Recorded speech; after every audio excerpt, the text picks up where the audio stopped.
Hey everybody, it's Carlos Robles from Mortals Inc. podcast coming from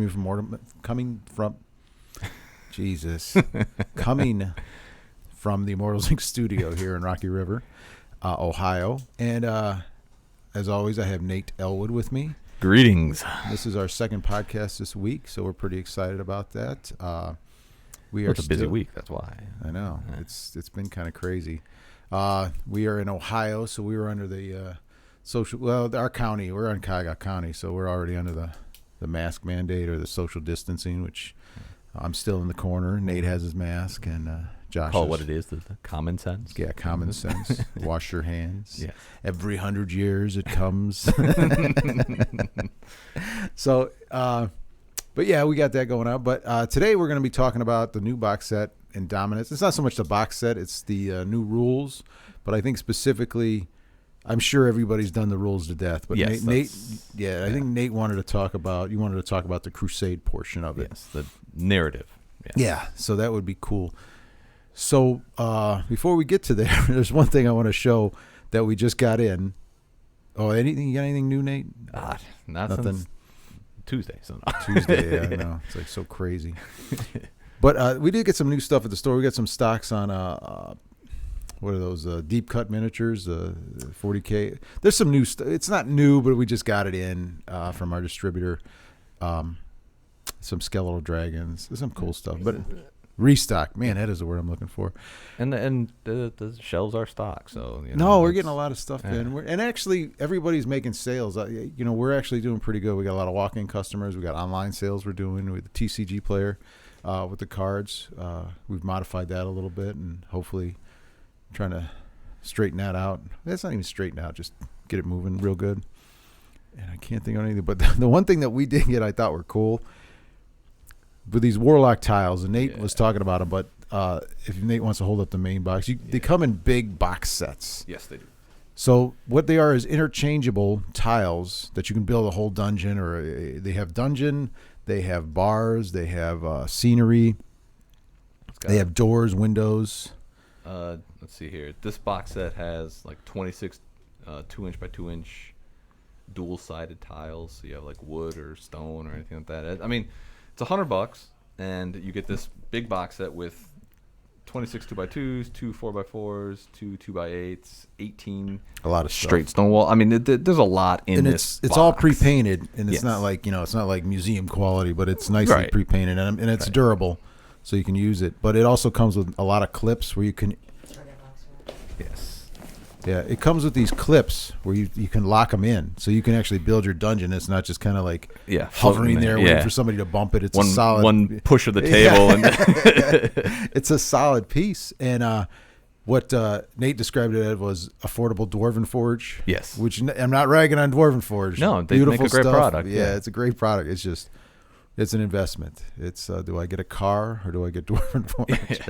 I mean, like Dwarven Forge is like, I think it's resin and hand painted. I mean, it's kind of like this right here is a Corolla, right? And Dwarven Forge would probably be more along the lines of like a nice Cadillac. Yeah. So, but that doesn't mean that these aren't good quality. It's just like you said. No, they're good for use. And they have some really cool, like you said, there's a door accessory, so you have cool doors to go with it, and a little bit of scenery stuff. And then this one here, which was funny, we didn't realize for a few seconds, this one here actually has LEDs inside of it. So you place this down, and then they will glow. I mean, novel. Yeah, they're summoning circles, so of course it's evil. So not evil, not all. Can you imagine that though? I see the. Yeah, I don't see too many people summoning angels, but yes, that doesn't have to be evil. But usually go to church and pray for an angel. Yeah, summoning circles are kind of reserved for a certain type of assistance. It says arcane, druid, and demonic, and a holy circle. Arcane, druid, and demonic. Whirling circle. And then just a glow up. Well, just imagine this. When like, say, I don't know, somebody of a good character of nature, do they summon a circle and summon up a badger? Or do they just call out nature and they just show up like Aquaman? He blows his horn. It is your narrative, okay? I'm just saying, it's pretty funny because I'm like, it was a high price because the summoning circle is real small. There's only like a few of them in there, and it was the same price as, say, the other boxes. Right. And I was like, why are these so much? And Nate's like, well, they light up. I go, that's dumb. Why would they light up? And Nate's like, no, it says right here. It's like, oh, well, I guess you know more. See, whereas you're like, oh, that's dumb. I'm like, wow, that actually makes it novel enough to consider. Like, paying the price for that. I thought it was just something extra. But it is cool. I will give it that. I'm like, I mean, who wouldn't want miniature stuff with cool electronics in it? Yeah, I'm not going to lie. If you had a final battle and that little summoning circle was glowing red and you put the demon on it, or, I'm sorry, your adversary. Yes, I don't want to celestial. I don't want to lock it into whatever you're doing. But. Yeah, because some people, a demon might be a buddy. So listen, it's bad. If it's a summoning circle, it's on the ground. It's bad. No, listen, my opinion. Anyway, those are in. I thought they were cool. So we're gonna pull that off. But the other thing I want to talk about is. Oh, yeah, I forgot about thanking our producers, co-producers, and also our Patreon supporters. We have Elyunn, Thomas Forms, still my favorite guy, Lane DeLong, kind of miss his battles with you. He had the Sisters of Battle, didn't he? And he had Orcs, and he's been playing for a long time. Yeah, he's got a lot. A.E. Jonesy, Genesi, it's Jonesy. I was corrected. Melior Via, which of course John Dunn. Roger Cherni is the big. I always said his name and I forgot, and then I realized who he was. He plays a lot of D&D. He's big here with Rodney and everybody. Yeah, he's always here feeding the dog. That's why he's so fat, the dog. And of course Rusty Littell, proprietor of Red Dragon Inn, which is still rentable and still nice. I just bought some picture frames for that too. I gotta hang some other stuff up. Still private. Still private, and you can do what you want. Well, you can play a game in there and everything like that without being bothered. As long as it's legal. Yeah, as long as it's legal. I actually, I was thinking about, I have half the old Grey Hawk map. Jeez, old Pete, from like the 80s. I need the other half. And how did you? Well, you know what? It was from the 80s. No. Well, I have a complete set, and then sometimes I'll just buy a bunch of stuff or get it, and I'm like, I got half this map. It would be cool if we had the whole map like next to each other in two frames. For whatever reason, that other half of the map is like gold. I think it has the Sword Coast on it or whatever it is. Whatever main part of Greyhawk was on that map, so I can't find it. And I'm negotiating. I was negotiating with a guy. He had the whole set. I'm like, he's got the whole set. I don't want to break it up. It's like. And then he wanted fair market price for it. I'm like, do I really want to spend, this is my money. I'm just, do I really want to spend that to just tear it up? Maybe I will. I don't know. I'll just take Josh's pay. And then thanks to the co-producers and our Patreon supporters, which are the same, we were able to get a new soundboard. So next podcast, we should have a new soundboard.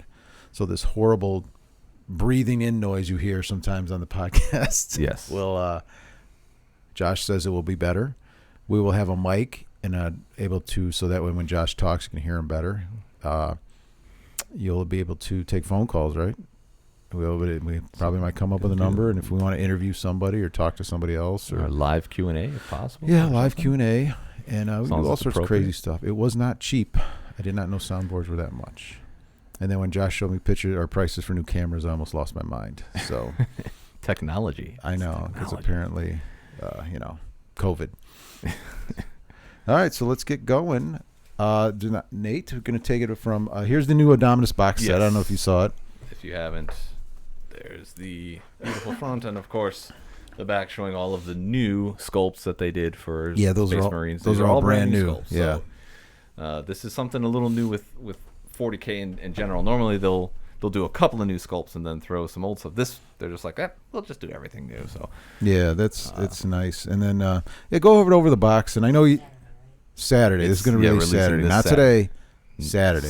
So if you pre-ordered them, 5th, I believe it is. If you pre-order them, you can pick them up Saturday. And if you didn't get one, be here early or call or something. But I only have limited copies. Fight people in line. No. All right, I'll do dumpster fights. I don't care. Whatever's fun. But Nate, go ahead.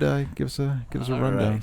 It's really weird because I take off my glasses because of the mask because it just steams them up. So it's really weird. I'm looking at you and I keep thinking I have to adjust my glasses, like move them, but they're not there. Anyway, neither here nor there. Because I'm so far away.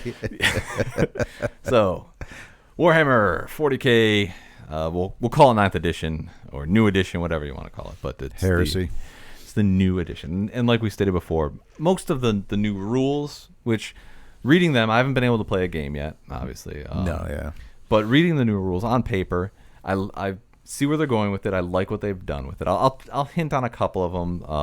But if you really want to get in-depth rules stuff, there are literally probably now hundreds of different. Oh, you just pick your tabletop guru friends. Yeah, Bell of Lost Souls, Bell of Lost Souls community, mini wargaming. Yes. I saw new ones. Zabzorp. It's something. They're pretty good about it. There's hundreds of them. I mean, you can. Plus, you can listen to them talk about it in English accent. Tabletop Minions, which is a guy from the West, from the Midwest or whatnot. I think it's. I've been watching him a lot. Like, he's more into the hobby aspect of it, but I really like his commentary. That's just me personally. And mini wargaming, I've been. Did you see the animated? I hate to say animated, but the video with the sisters and all that. I'm like, did you production see value on that is really good. You'll like it. I'll send you a link. It even has my beloved guardsman getting killed instantly. I love it. It's like that's what they do. They portrayed them accurately. It was great. But I always liked it. They're always very good about it. Their cinematic. Yes, little things. I mean, and looking at it, the production value is getting better too. Well, I mean, it looks like a really good, like, professional video game quality cutscene. It was done well. I liked it, and people who watching it, that would be intriguing. I mean, if I was coming in blind from it, I'm like, it looks pretty cool. Because what movie is that? Yeah, it could be a movie. It tells the story of everything. And you're like, oh, I can play that, and it's a game. Cool. But as far as go ahead. As far as the main rules for 9th edition go, like I said, go to tons of different things, or get your copy and start reading through it. There's a lot to go through. It's not like they didn't throw the baby out with the bathwater, which I liked a lot. They didn't. This isn't like a oh my god, people going do back that? going back to like, oh, we're gonna have firing arcs of tanks and rear armor, front armor, all that. No, that's it. It's 8th edition, but they've taken these past 3 years, saw what's been working. In my opinion, saw what was working, saw what kind of wasn't working, and they're like, okay, let's figure out how to fix that. And like with 8th edition when it first came out, it was like that. To be honest, I was not a mini guy. Like, I played Mordheim in the late 90s and early 2000s because to me that was what was cool. It was story driven. You create this warband. I had a ton of different warbands, but it was like you play with your buddies and these little guys leveled up, and I mean, it was cool. That story stuff to me was awesome. And like in 4th edition, I bought the rule book simply for I think it was like 12 pages of kill team rules, because I'm like, you have this little group of guys with really story driven games, and it doesn't take 6 hours to play a game, and it doesn't cost you $2,000 to buy an army. You just buy a little unit, and you have this narrative, and I liked that a whole lot. I've always loved. I'm a role player at heart, so I've always loved story. But then when 8th edition came out, the rules changed so that it wasn't so weird, because that was the biggest turnoff to me for 40K was just how weird some of the rules were. Clunky, very clunky. And like 4th edition rules, like I think another thing about Kill Team is you didn't have vehicles, so you didn't have to worry about tank shock and firing arc. It was just Yeah. But when 8th edition came out and people were like, oh, you gotta try it. That was when I finally kind of like, you know what, this does look really cool. I went and watched people play a game first, and then I'm like, wow, that's when I started to actually put money into getting lots of little men. Even when I played 8th edition, when I started playing, it surprised me how smooth it was, even for the vehicles and the it was just way smoother. I'm like, okay, I can have fun and not stress out about rules. Right. I mean, it's a complicated game. Don't get me wrong. Yeah. 40K is a very complicated game. You have 15 different factions that all these different special rules have to interact with each other. So it's a big monster of a game, and it's been around for ages. Mm-hmm. So you have diehard followers already, and you still have a lot of people that are still joining the ranks, as it were. Well, it's funny. Well, if I could stop for a second on that, that's why I said when I started reading White Dwarf again, in the White Dwarf, they interview all these people on how they get the rules and how it integrates, and it just shows a whole backstory. Like, oh wow, there's a backstory to the rules. There's a backstory to the game. There's you can really get into it, and I've always thought it was a huge universe to begin with. but even the game itself and the history it's getting big. But anyway, carry on. I'm sorry. My son, obviously, he's into what dad. He's at the age where I'm still cool, and he likes me. Although it's starting to change. He's starting to be 13 now. But anyway, I found girls, Dad. Leave me alone. But like he was getting into playing games too, and I'm like, all right, well, if you really like playing this game, we'll start building you an army or whatnot. So he got into Chaos, which is awesome, and terrible. I'm a guard player, but it's fun. I love killing Chaos stuff all the time, but.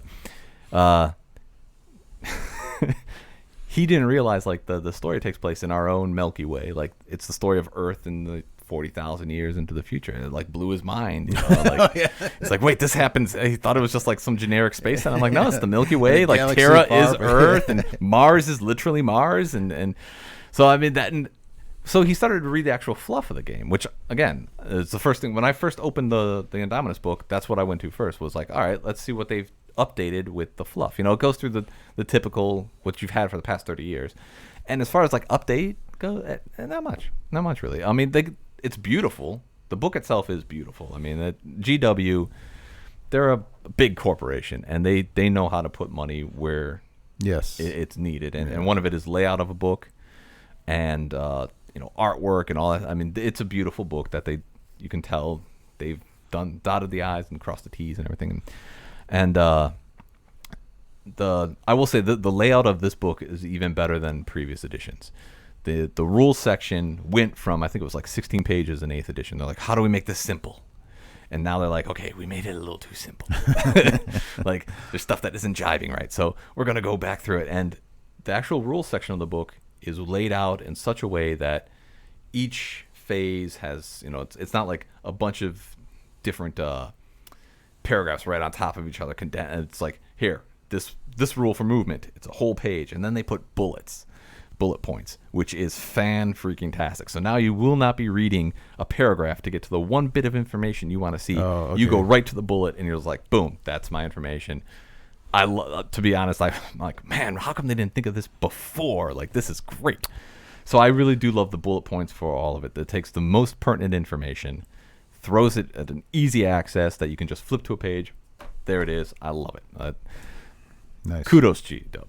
Kudos. All right. That's cool. So enough about that. We're going to get to what I think. If you watch this podcast regularly, you're probably a role player. So you're probably like, why are you doing a tabletop game? So that's why I wanted to talk about the Crusade aspect. So originally, when 8th edition came out, you had different ways to play. You had open play, which was you buy miniatures. Doesn't matter. Here's points. This is what they do. You throw them on a table, roll dice, make pew pew noises, go for it. No holds barred. This is what you do. You can have forces for whatever you want. Tyranids with whatever. Cool. Just throw them on the table. They each have their own rules or whatever, but just play. And I mean that's cool for beginners. I think it was really meant for people who were first starting to play the game, just to be like, look, we know you can't field a full army yet. Mm-hmm. Most people aren't going to be like, let's try this game, and I'm going to drop $4,000 on. Yeah, I won't do that to people. Right. We don't. Okay, come in. You need this. No, I don't do that. No. I remember going back in time. I remember I loved the Skaven. This was in the early '90s, and I'm like, I remember I went to the local gaming store that was in Parma at that time, and I'm like, I want to play this game, because I had Battle Masters, the board game, and I'm like, I want to play this game, but the cool version of it, like that I keep hearing about. And they're like, oh, okay, what do you like? I'm like, I like these little rat guys. Oh, cool. Can I have those? Yeah, here you go. And I get this box, and I'm like, awesome. Now I can play the game. No, you can't. Well, what else do I need? About 7 more of those boxes, plus this one, and that book. And maybe and dice. Yeah, you tell a 9-year-old, like, do you have $700 in 1992? It's like, no, like the moon isn't worth that much, like to you, yeah. Yeah. So anyway, getting back to this.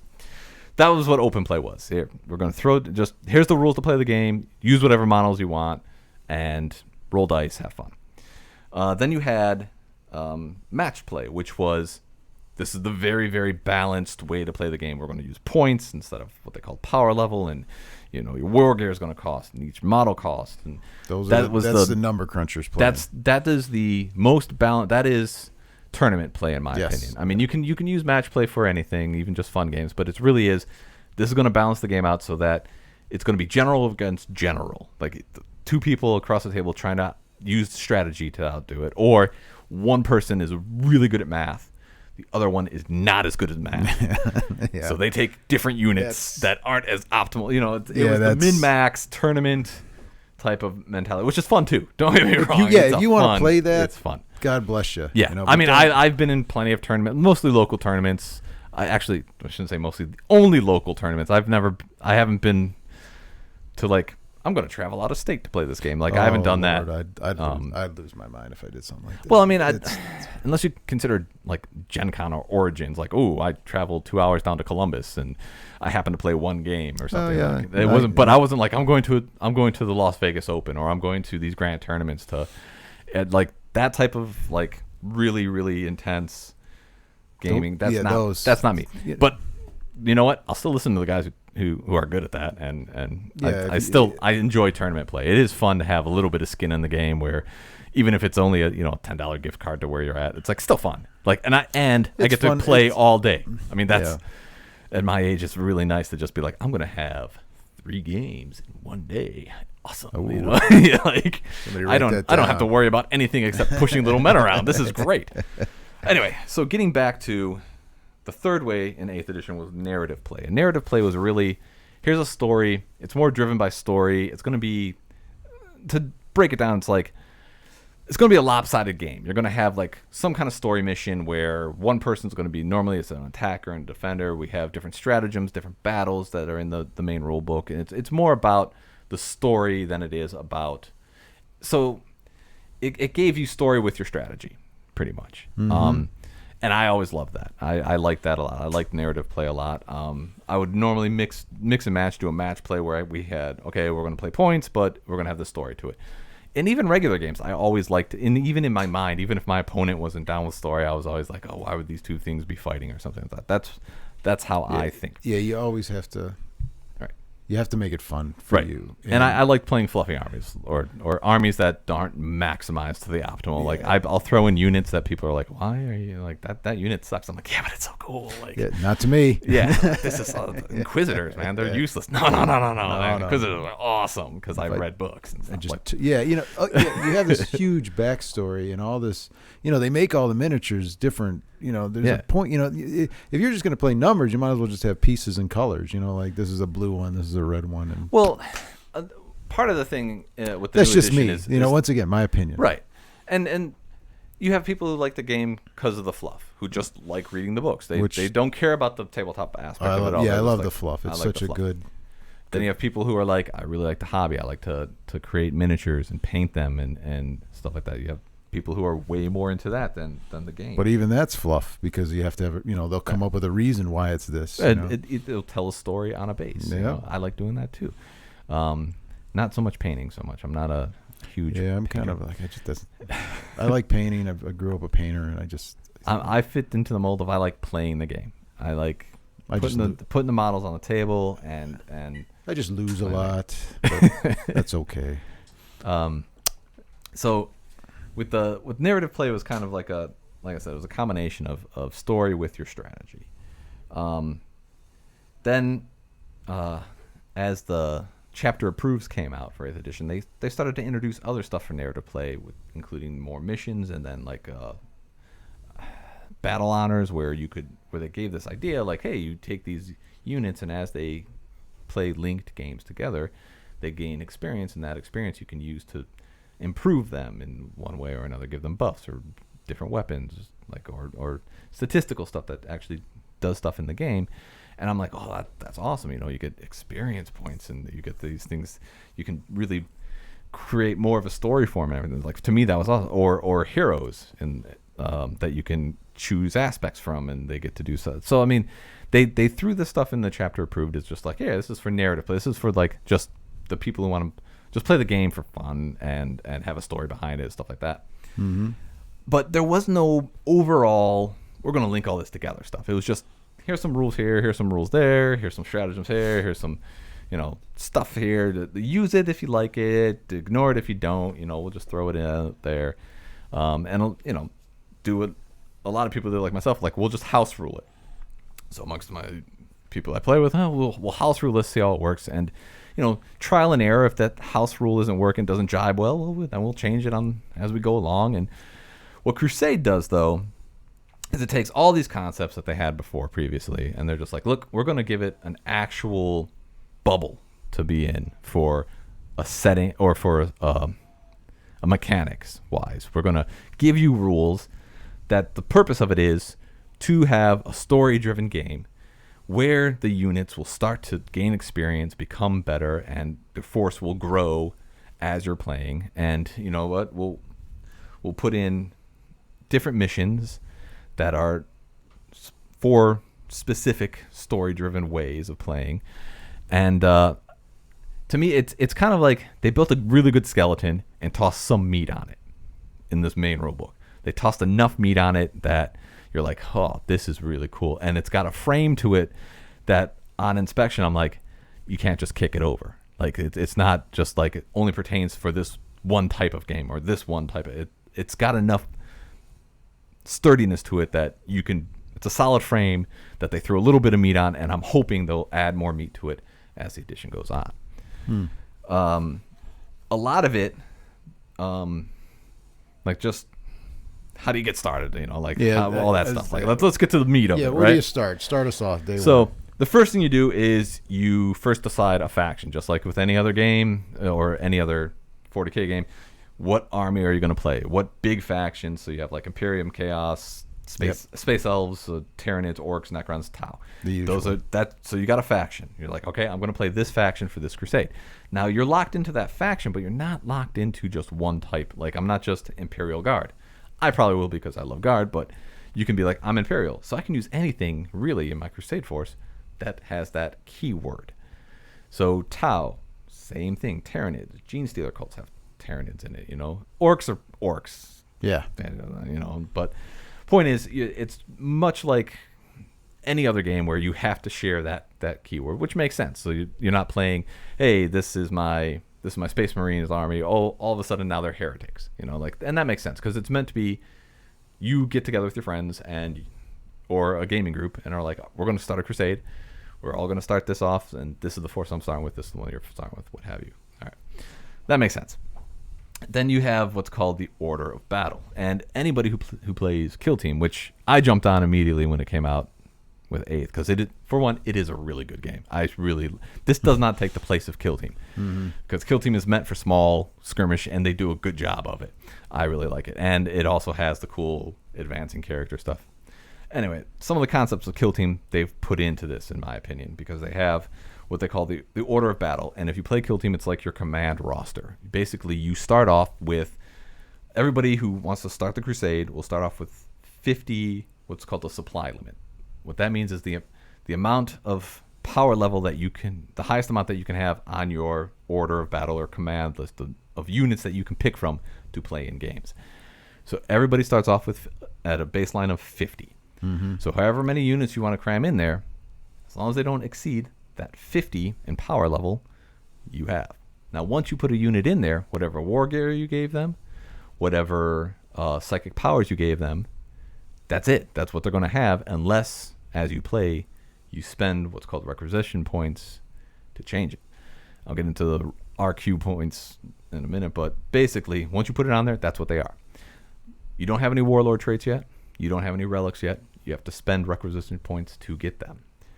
So it's basically just, here's your units. It's a bare bones unit. Right. Well, and at 50 power, if you want to equate it to 8th edition, like points wise, it'd be like 1,000 points. So a unit, basically. Well, I mean, a couple units, a small army. Like it's nothing fancy, right? It's the building blocks of any army.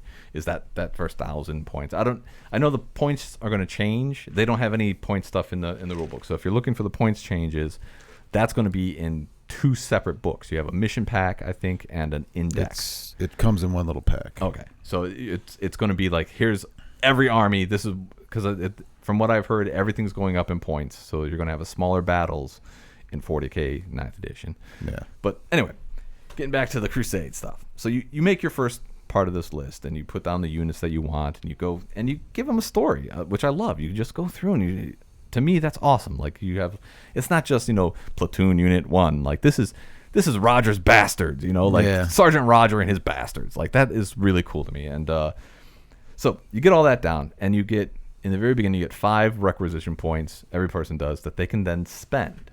Now, the thing about requisition points is when you spend them, when you play in a battle, you look at the kind of like the power rating, not the power rating, but I guess the best way to describe it would be like the old warband rating for Mordheim. Like, if you're playing against somebody who's more experienced than you, then, and those points don't match up, let's say they have 5 points more than you in like their Crusade rating or whatever, then you get half of the difference in command points that you can then use in that battle. So it has a balancing, which I really like. So if somebody comes in later and I think it'd be really funky if you're really far along in the campaign, and you have somebody just starting, and it's like, wow, there's like 20-point difference. Like that, I think that would be really wonky. But in the beginning, it means that if you haven't been able to play as many games as somebody else, you still have a fighting chance against them. It's not just because you're given. So like the guy that plays every week and a guy can only play every 2 weeks. Right. He should not have such an imbalance. Yeah, there shouldn't be a big deal. And those command points really will come in handy. It's because that's how you use stratagems and all that other stuff. How you get your extra garbage. Yes. Is there a chart for everything? So like if you have everything, like say you make your units, your Rogers bastards, are they written down somewhere to say? Well, you have your command. Well, keep calling it command roster because I'm so used to Kill Team. But your order of battle.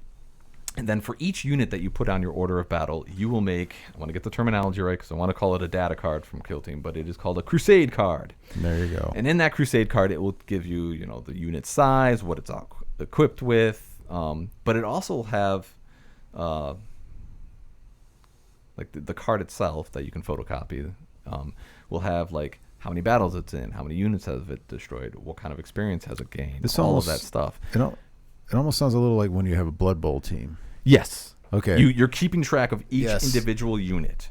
When you're in a season. I mean, you have, let's say your that's kind of commander is one Crusade card. Your first unit's one Crusade card. Whatever you have, all will have a Crusade card.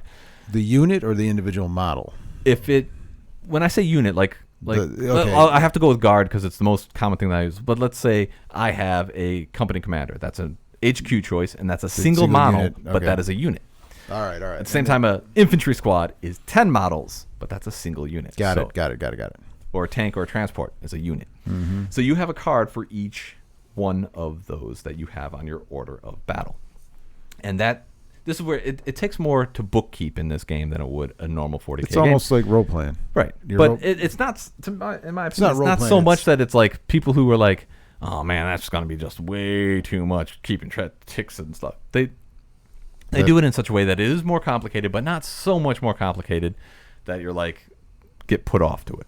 But you're telling a story now. Yes. That's okay. Yeah. Now you have a story. You have your 1,000 points. You have your units. Right. You have them tracked. So that way, I'm assuming if they die or they don't make it, which is a possibility. Yeah, yes. They don't come back the next turn. Just right. Buy them back. Which gets into when you play your battle. So you play a game.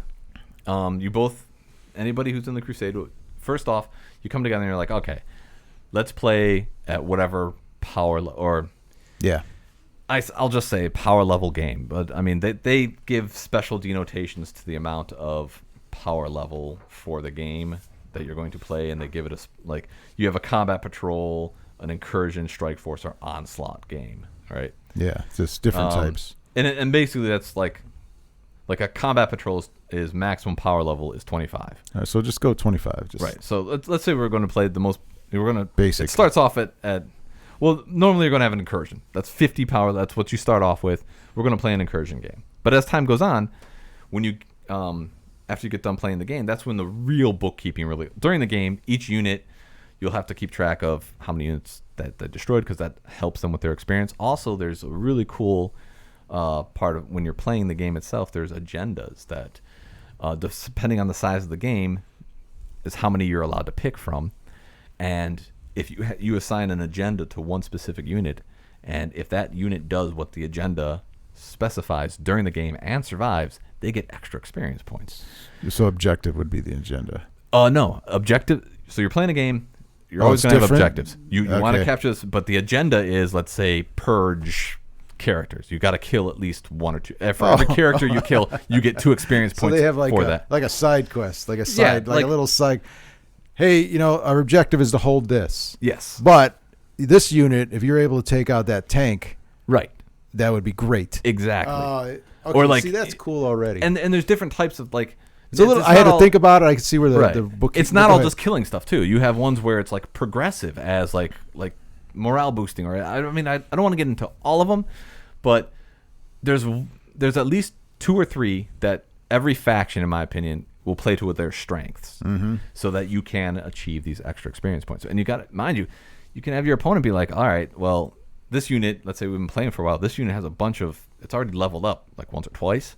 I'm gonna go get that. If they're going after this agenda, they might level up again. And man, okay, yeah, I'm gonna make sure they get off the table. Oh, see, now it becomes. I nerded out for a minute. Now it becomes personal. Like, now all my little blue guys here with the X, like whatever. Now they're personal, their name, their experience. Reginald's bastards have going. Now, they already have a +1 to hit me. So I can see if you're running a campaign, or if you're running a Crusade campaign, and say, I just played you, and your little Reginald's bastards blew up a couple of my tanks or did something crazy. Right. Whoever you play next, I can go to them and say, hey man, you got to take out those Reginald bastards. They're close to leveling up again, and I can see that. Then see, that brings a whole new part to it. You know what I'm saying? Like, like you said, like any role playing game, like, or maybe I'm like, hey, I don't want to fight you no more.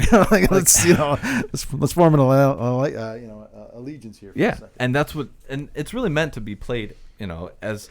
It doesn't specifically say it in there because it's like, in theory, you could be like, I'm going to play my Crusade force. You don't have to have a Crusade force, but I don't think that. I think the best way. No, you got to. Yeah, you got to play that. Is to be like, get some of your good friends together who are of like-minded. Of like, this is going to be fun. There's nothing on the line that you want to win, but we just want to have fun, and be like, look, here's one idea. Let's spitball some ideas about a grand idea, and then that's the main story arc. Let's go, and as the game goes on, so you're playing against enough opponents where it doesn't get stale, but at the same time, it's like each one of you guys are like, oh man, that unit, I remember that unit, I got to make sure I take it off the board. I see where they kind of took that from Blood Bowl, where certain guys have. Oh yeah, bounties, bounties, league play, the bounties. Anybody who's played Blood Bowl will know what I'm talking about. People are like, this unit's got to go down, guys. Blood Bowl is basically fantasy football in the age of the age of Sigmar, or the fantasy universe. But it's a fantastic game as well. If you play in a camp, what do they call it? It's a league. Season. If you play in a league in a season, your guys, if they don't die, they can level up. So you might have a star player that all of a sudden he's leveled. That he's become more popular or more powerful, and. People will be like, oh, you got to, especially it's like a regular football. You got to take that guy out. Or I don't think it's actually officially in the rules now that I think about it. But bounties have always been part of leagues where it's like, hey, man, if you take out this guy's blitzer, I'll buy you a case of beer. That type of thing. But that would be the game. Like if your guys took out my tanks, what am I going to do? Jump over the table at you? No, but I'll go to the next guy you're going to play. Hey, if you take out that tank or you take out that unit, there's a fifth of Jack in it for you, buddy. I will buy you another unit or something. See that even as a game within a game and a game. Yeah. And when you're amongst friends, that's fun. Like with leagues, and I've played in plenty of leagues where bounties were put out. It was never like I'm being vile to you. It was more just along the lines of this is like a little funny side bet between friends. And they know, people know when your guy gets up there. If you take the game too seriously, then you have but then you're no fun no more. So you have these units advancing. Now, it doesn't mean that they die when they're taken off the table. When a unit gets taken off the table, you have to roll. And it's a D6, just like anything else. On a 2-up, they're fine. On a 1, bad stuff will happen to them. And the bad stuff that happens to them normally takes place, or doesn't. It's not like, okay, they're no longer part of your force. You can get what's... You can take either the devastating blow where a unit will lose D6 points, experience points. So let's say you're trying to level them up and it's like, oh man, now they're going to be down that many. Or you can choose to have a battle scar. And a battle scar are negative buffs that are put to that unit that you would have to spend requisition points to take off. And they're not good. So you can keep them in there and be like, man, I really don't want them to lose the experience points, but I really don't want to spend requisition points on them right now either. But they have this debuff. So you have, and it's unique. And you can get rid of units on your order of battle at any time. But if they've leveled up, when you buy a new unit, you can't like be like, oh, well, they were already, let's say they were hardened. They're level 1 or whatever. Well, I'm going to buy a level. No, you can't do that. It's like, nope. They're bringing them in fresh. You have to keep that unit. Yep. That's cool. So at the end of each game that you play normally, and you start to go through the bookkeeping aspect of it. Well, this unit did this unit did that. We'll roll for the ones that were taken off the table. We'll go through all the secondary objectives and see who gains points. And then you get a requisition point. Win, lose, or draw, you get a requisition point. And the requisition points are what furthers the game along. So, like, this is really good to build, like, I would say, an escalation campaign type of league. Because you can, for one requisition point, you can increase your supply limit. So, you spend a requisition point, you can then add 5 to the power level of your order of battle. So, that's how you grow your army. So, you now have, because, up to 5 power, and let's say you have 3 RPs. Well, I'm going to spend 3 on there. That's 15 power level that I can add to my order of battle. Doesn't mean I'm going to be able to use that in the next battle, because if the next battle is only, let's say, 60 power level or whatnot, and you know what I'm saying? So it's like I can add to the pool of units that I get to choose from. Oh, it doesn't mean you get to use all of it. Much like the command roster in Kill Team of, I have 20 models. I can't bring 20 models to the game, but I can tailor my list for my opponent. That's where you specialize it. Right. Like I know I'm going to be facing, let's say if I know I'm going to be facing orcs, it's like, okay, well then I know I need to get a lot of shots downfield. Well, what units do I have in here that do really well against getting a lot of shields or a lot of shots downfield? Yeah, you're building and picking and choosing. You can tailor it. And that's what I like it. I like that already. You can rearm and resupply, which means, like, let's say you have some weapons in this unit that you really don't like using. You can be like, okay, I'm going to spend a requisition point and I'm going to change all their war gear. Boom, done. That's cool. You can repair and recuperate. You can do psychic meditations where you can change your psychic abilities. Repair and recuperate is either getting rid of battle scars and stuff. Is that how I get the dreadnoughts when my space marines go down? I just turn them into dreadnoughts. You can do that, and actually, that makes the story awesome. You spend the fresh or you spend the increased supply element, and you're like, sweet. I can now put a dreadnought in, and guess what? This unit died. Well, Sergeant Joe. Is now. He was esteemed Dreadnought brother Sergeant Joe. It's only limited by your imagination. So I'll have 15 dreadnoughts as my army. That's just the way life's going to be. Well, you still have to follow some rules in building the army. You can't just. Yeah, you still have to make a detachment and stuff like that. I can. I'm going to do it. One. But it's just the all dreadnought army. Yeah, just all dreadnought. But this is also where you get warlord traits. You can spend command points and it doesn't mean that only your warlord gets a trait. You can actually spend the points and put it on any character. So you can have like 3 or 4 warlord traits on 4 different characters in your army. And then or relics. Some relics that they give in here, like you have to be a certain level to even be able to get them. That would be cool too. There's specialist reinforcements, which was the most confusing for me I had to read through it 3 times before I finally kind of grasped what it is. And it's basically, if there's a stratagem out there that does something to improve your troop. The example I'll give is from the Imperial Guard. So there's a stratagem that's part of a specialist attachment. Now, you can't take specialist attachments in that. They're very specific about that. But they're like, if there is a stratagem out there that makes a character better somehow, you can spend the amount of requisition points that stratagem costs. Let's say it's a 2-point stratagem. That's 2 requisition points. And you can then apply that to this model permanently. So like the example I had was like in one of the detachments, a priest model, they got a boost to their charge roll, and any unit around them got a boost to their charge roll. That's a 1-point command point stratagem. Well, that's going to be 1 requisition point, and now that model has that permanently. So all models within 6 inches of this priest that have that, the Imperial keyword now get a +1 to their charge for the campaign. So the next game he still has, he doesn't have to spend anything on it. Right. He'll always have that. See, that's or like another one would be like there's a stratagem for like Khorne. Yeah, I get it. Berserker type stuff. I mean, you can add that in. You are actually leveling up that miniature unit, right, and permanently. That's how I interpreted carries it. Yeah. I'm kind of curious if I'm interpreting it right, because like I said, I hope so. There's not a whole lot of people who've reviewed they've reviewed like Crusade overall, but not really, really, really specific aspects of it. So that's my interpretation. I think I got it right.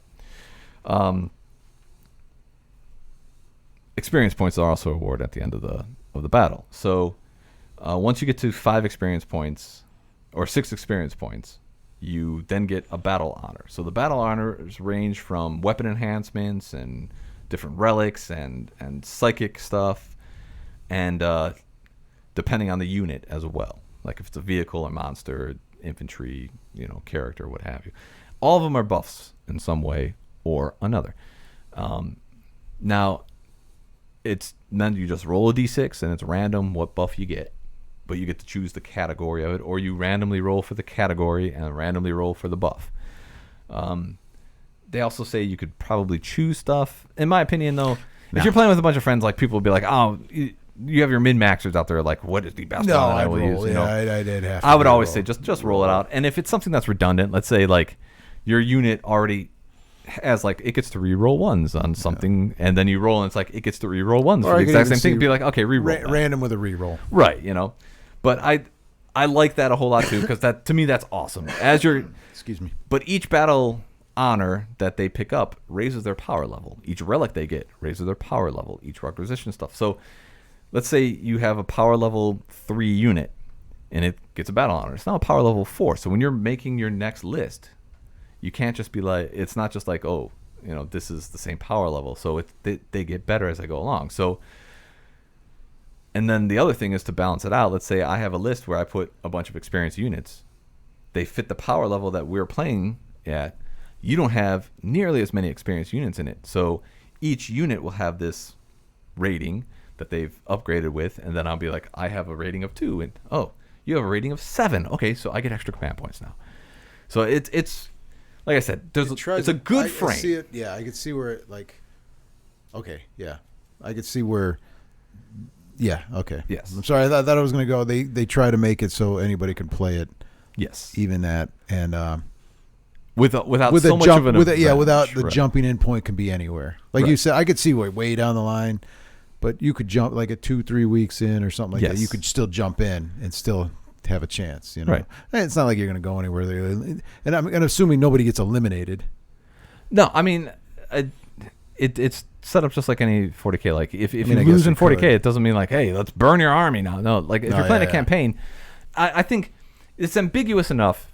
Like I said, it's a good frame and it put enough meat on it where it's like this is our idea of how we're going to do it. Mm-hmm. I think this is ripe for people to be like, we're going to house rule this. Like we'll take this frame, we'll start throwing some house rules on top of it. My hope, and this is my hope, is that as codexes come out, they're going to have a nice little section in each faction to be like, this is our Crusade stuff. Like, here's new stratagems to use. Here's new specific to this. Yeah, that would be cool. Like, here's new stratagems. Here's new equipment. Here's new battle honors. Here's new relics. Here's even new missions or something. Mm-hmm. And secretly, even though I love making my own big story arc, I'm wondering if they're going to have like a big book or an online event where it's like, hey, like they did in Age of Sigmar. Yeah, where it's just like, hey, boom, here's the overall story arc. Each gaming group, throw in your factions and start chunking this into this, and we'll change stuff as, we'll have new missions and stuff as it goes. Who knows? I'm just spitballing stuff off the top of my head. G-Dub, if you're listening. So, but in my opinion, like, I like what they've done. It's a little vague as far as like really getting down to relics. To me, that's not vague. That's it's the relics they have are very generic. The battle honors they have are kind of generic. That's a start point. Yeah, okay. But I'm saying like it's a good starting point. I kind of would like to see more specific stuff. Not so much more that it's crazy, but I honestly think this right here is fantastic. I really like story-driven narrative games, so I'm biased in that aspect. But it's nice that they finally have rules to go along with it. So I see that. Yeah. It's like I said, it's a little more bookkeeping. We should try that. Oh, I'd love to. I already have ideas in my head to be like, hey man, this is great for Escalation League and what have you. Like start it small and keep it going and have. Because originally I was thinking for Kill Team having like a map based. I might do that with this Crusade. To be honest with you, it might work out because I want to because with Kill Team I'm like I have to make a bunch of house rules. With this I'm like I don't have to do that. I can just. It's right there. Right. Yeah, I want to build. I always like the concept of a world, like a set world, and you would all right. Here's and you chunk it out into hexes or whatever. All right, this is where you guys start, and this is where you go, and you can fight over this area and fight over that area, and then you could even see where that would end, like whoever wins, like a big game of Risk, right? But you're using. I mean, like the city fight rules 40K. That they came up with 40K were very similar to that, but it scaled well for I'd say 4 people. In my opinion, they say up to more than that, but it's really 4 people can play that. It had like a map and card slots that you put into it in different situations. It was really, really cool.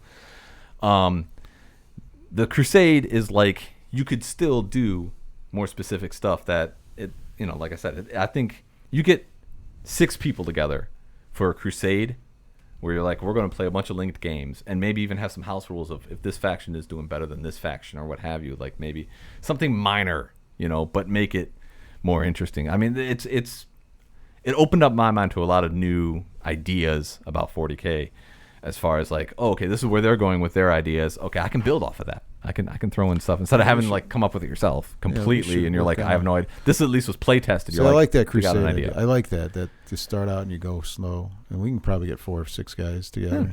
Who knows? I mean, I'll do that. Once the pandemic eases, I can't wait. I can't wait to start rolling dice again, man. Well, we could still play. I mean, we still run things. We can still play if you're willing to play 40K here. As long as you wear a mask and you're good. We got the whole back room. And now that 9th edition is out, will be out. I definitely want to see how learning games and whatnot. And the board size is smaller, which is nice too. Like you can play it most games like on a larger than average kitchen table. What are you doing Saturday? I gotta figure that out. I don't want to say that online. Oh, I was gonna say because I'm gonna be here with Diana anyway Saturday night. I should. Well, if you're not busy, give me a buzz. All right. But yes, for those of you out there who are still listening to me ramble, if you like role-playing games and you kind of want to dip your toe into miniatures, I would first suggest Kill Team because the investment is smaller. Yeah, but small. If you're like, this, what we're talking about sounds really good, to get started in it, a get starting box will literally give you almost all the points, maybe not exactly what you want, but almost all the points you would require to just start playing the game. And nobody's going to, here, once again, we're here casual. Nobody's going to, nobody's going to give you a hard time, and we don't need to be exact. If you pick up if you go and get your start collecting box and you get your rule book and you're like, hey, I want to play this box, I don't have enough points, don't worry about it. We'll figure it out. I'll take some away. We'll give you something, whatever. We're casual. You want to play? To me, playing the game is what's important. Like playing the game to have fun. And interacting with people, just to have fun.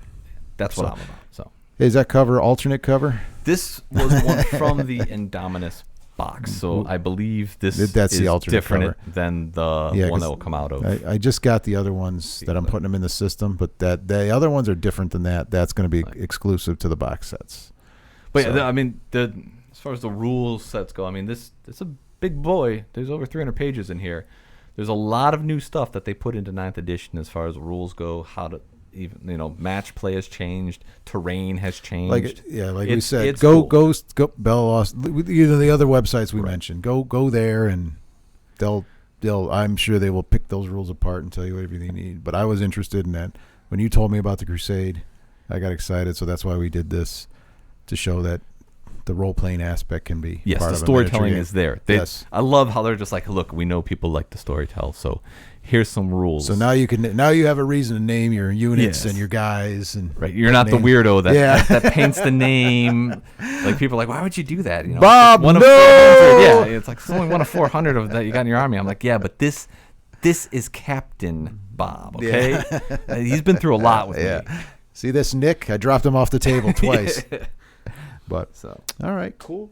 And anything else, real quick? No. If you said I'm not even. Yeah, it's going to be Saturday. So if jeez, man, stupid. Yeah, I know, glasses.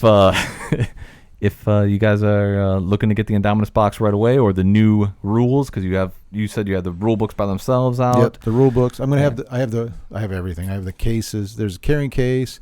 I have some very limited amount in the store. I have the rule books. I have plenty of. The chapter approves. I have plenty of.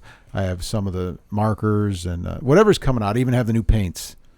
And they came out with I guess the new battlefield size is basically I got some of that 4 kill team boards put together. Yeah, smaller.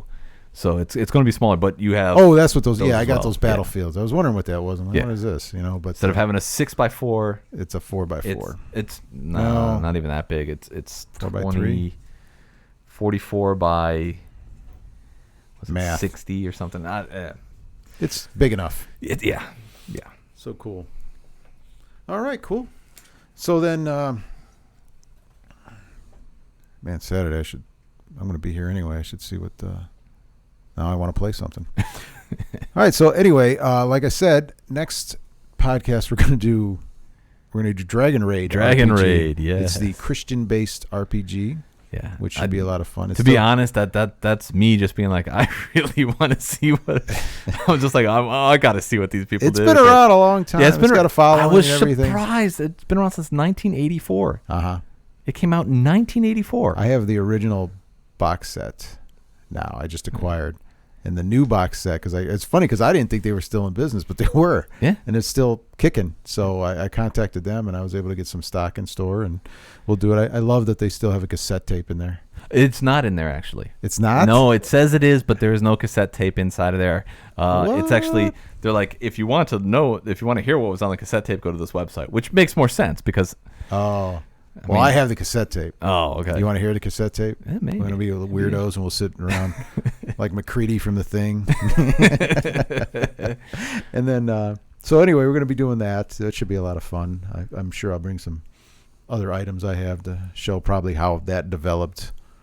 Well, I did open up the box, and it's I mean, there's a lot of stuff in there. It felt like I was opening up a box from the early 90s of like I swear I think it's the same. It's just the same. It was very nostalgic. I've started dipping my toe into reading this stuff, but it's I remember it, and it was a lot of it's different. Yeah, so we'll see. It is different. And then on the flip side of it, the one after that, the podcast after that, since we're trying to schedule these out a couple times so we can actually do better, cooler stuff with Josh. Right, Josh? It's the King in Yellow. The King in Yellow role-playing game, which is in and of itself, it's not a Cthulhu supplement. It's not a Chaosium supplement. Right. It is. The rules, Gumshoe. Is it? It's Trail of Cthulhu? It does have its own bit of rules to it too. Like so, I mean, it's not. We'll review it though. But it's a hefty. Was it like 4 books? It's 4 books. Yeah. It was a hefty price, but once we busted it open, I'm like, oh, this is why it's a hefty price. It's not like unheard of, and if somebody wants it, you can get it. It's like, but I mean, it's the King in Yellow. Yeah. Yeah. It's awesome. it's one of the Cthulhu. Yeah. Best, So Dragon Raid and then King in Yellow. And then we'll think of something after that. But or better yet, if you are listening, yes, somebody tell be like, us. hey, I want you guys to review this. It doesn't matter. If it's a role playing game, we can get our hands on it. Like I'll give you if you really want to hear my 2 cents on it, I'll give it to you. No problem. Yeah, or if you just want to see it open or decide whether you want to buy it or not. Right. If you're on the fence. Just to give us a call. But anyway, all right, check us out. Our website, we have everything on there, immortalsinc.com. And stop at the store. We're open. Wear a mask for now. 216-712-7169. Our website also links to our store, which offers you can order online. Got our little goblins pumping it out to get everything online as I keep yelling at them to move faster. Our online, throwing stuff at them. Yeah. They said I wasn't allowed to do it, but I'll do it anyway.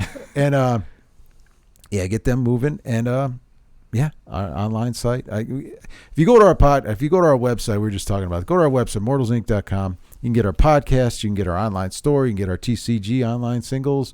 You can see the latest news. You can see our events, and you can see what we rent and how to rent Rusty Dragon Inn, how to rent a studio if you want, and anything else, Josh?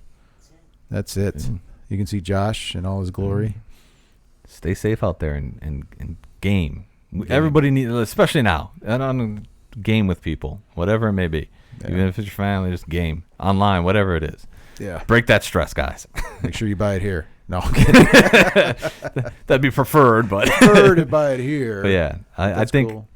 I think even right now, tomorrow I'm going to my father's house with the kids for the first time in a long time, and we're gonna teach them how to play Catan, because my kids love playing Catan. So, and my dad's like, I don't know about game. I'm like, Dad, you can't just watch the news all the time. We're gonna game.